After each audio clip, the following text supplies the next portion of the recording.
Hello everyone, কেমন আছো তোমরা সবাই? আশা করি ভালো আছো, সুস্থ আছো। আমিও খুব ভালো আছি।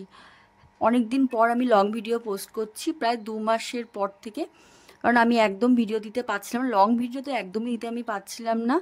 আর মিনি ব্লগ আমি দিচ্ছিলাম, এই 1 সপ্তাহ হয়েছে মিনি ব্লগও আমি বন্ধ করে দিয়েছি। কারণ লং ব্লগ দিলে কি হয় না, মানে আমাদের এডিটিং করতে হয়, তারপরে ভয়েস দিতে হয়, তারপরে পোস্ট করতে হয়, কিন্তু ওইটুকুনি সময় না আমার মানে হচ্ছিল না, কারণ পাশে সেটা চাইমাই চাইমাই করে, তো আমি ভয়েসটা দিতে পারছিলাম না।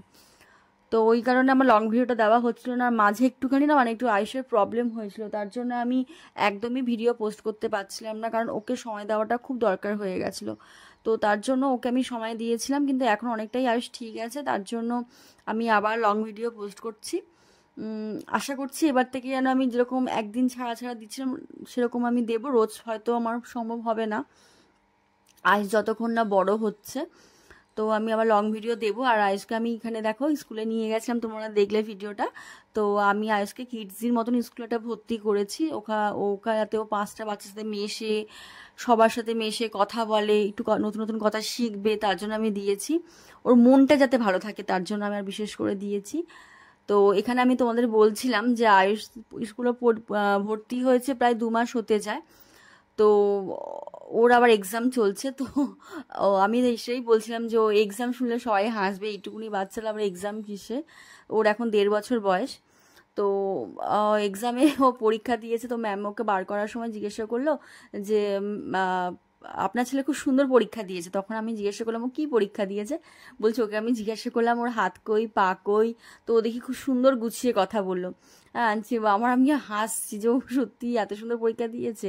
আর ওখানে আমি এই কারণে ভয়েসটা দিলাম, কারণ আমি বাপের বাড়িতে গেছিলাম। বাপের বাড়িতে তোমার হচ্ছে ওখানে পাশে একটা পুজো হচ্ছিল, তো ওই কারণে মিউজিক হচ্ছিল, কপিরাইট আসবে বলে ওই কারণে আমি ভয়েসটা পুরোপুরি দিয়ে দিলাম।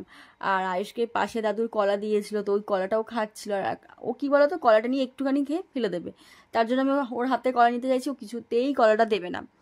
তো যাই হোক, ও একটুখানি খেয়ে আবার ফেলে দিল, আবার কিছুতেই আমাকে দিল না, ফেলে দিল। আর এইদিকে দেখো তুমুল জোর বৃষ্টি এসছে, পুরো চারদিকটা পুরো কালো হয়ে এসেছিলো, তারপরে বেশ ভালো জোর বৃষ্টি এসছে। আর আমার বাপের বাড়ি এখানে কি বলতো, মানে একটুখানি বৃষ্টি হলে না মানে পুরো চারদিকটা কাদা কাদা হয়ে যায়, রাস্তাটা একদমই ভালো না। তো ওইটাই আমি ভয় পাচ্ছিলাম যে বাড়িতে ছেলেকে নিয়ে যাব কি করে।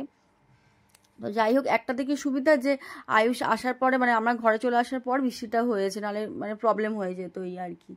আর বাবা এদিকে বোনের জন্য পুদিনা পাতা নিয়ে এসেছিলো, তো বোন তো পুদিনা পাতা কি ডিটক্স ওয়াটার করে খাবে বলে, তো ওর কাছ থেকে আমি একটা দুটো নিয়েছি, মানে অল্প কটা পাতা নিয়েছি, নিয়ে আমি একটুখানি একটু পুদিনা পাতা শরবত করবো বলে নিয়েছি। তো আমি ওখানে কটা পুদিনা পাতা বেছে টেছে নিয়ে ধুয়ে নিয়েছি, এখানে মিক্সারে আমি পেস্ট করে নিচ্ছি। আর পুদিনা পাতা না খেতে না অনেকেরই ভালো লাগে না, আমারও ভালো লাগে না পুদিনা পাতা, মানে গন্ধটা আমি নিতে পারি না আর কি।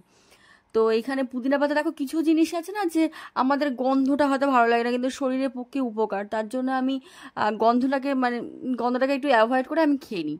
তার জন্য একটু টেস্টি করে বানাই। যেমন প্রথমে আমি এখানে তোমার মিক্সারে ভালো করে ব্লেন্ড করে নিয়েছি, করে একটু ছেঁকে নিয়েছি। এখানে তোমার বিট লবণ, একটু বরফের কুচি, একটু পাতিলেবুর রস। আর যারা দেখো একদমই গন্ধ একদমই নিতে পারো না, যে খেতে পারবো না, তাদের জন্য বলবো তোমরা নিতে পারো কাগজি লেবু। কাগজি লেবু হতে পারে, বা গন্ধরাজ লেবুর পাতা, বা গন্ধরাজ লেবু নিলে না গন্ধটা অনেকটা মরেও যায়, খেতেও খুব ভালো লাগে। আর সেই আর পুদিনা পাতা কী বলো তো, আমাদের শরীরের পক্ষে খুব উপকার, এটা খাওয়া খুবই দরকার।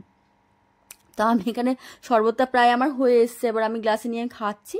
আমি রিয়াকে যখন বললাম যে রিয়া তুমি একটুখানি খাও, রিয়া বলছে দিদিভাই আমার গন্ধটা একদমই ভালো লাগে না, তুমি খাও। তো আমি বলছি যে গন্ধ তো আমারও ভালো লাগে না, তাও তো খাওয়ার তো শরীরের পক্ষে উপকার, আমি তো খাচ্ছি। বলছে না দিদিভাই আমি খাবো না, কিন্তু খেতে কিন্তু বিশ্বাস করে ভীষণ টেস্ট হয়েছিল। কিছু জিনিস তো আমাদের শরীরের জন্য দরকার, তো আমাদের এটা খেলে আমাদের শরীরটা ভালো থাকবে, তার জন্য খাওয়ার দরকার, আমি খাই।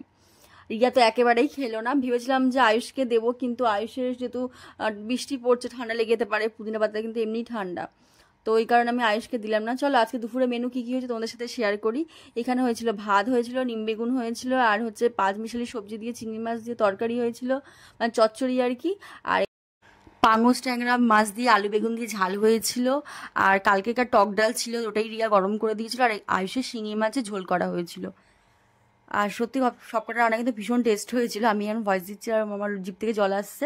খুব সুন্দর রান্না হয়েছিল। চলো ভিডিওটা আমি এখানেই এন্ড করলাম, ভালো লাগলে অবশ্যই চ্যানেলটাকে সাবস্ক্রাইব করে দিয়ে যেও।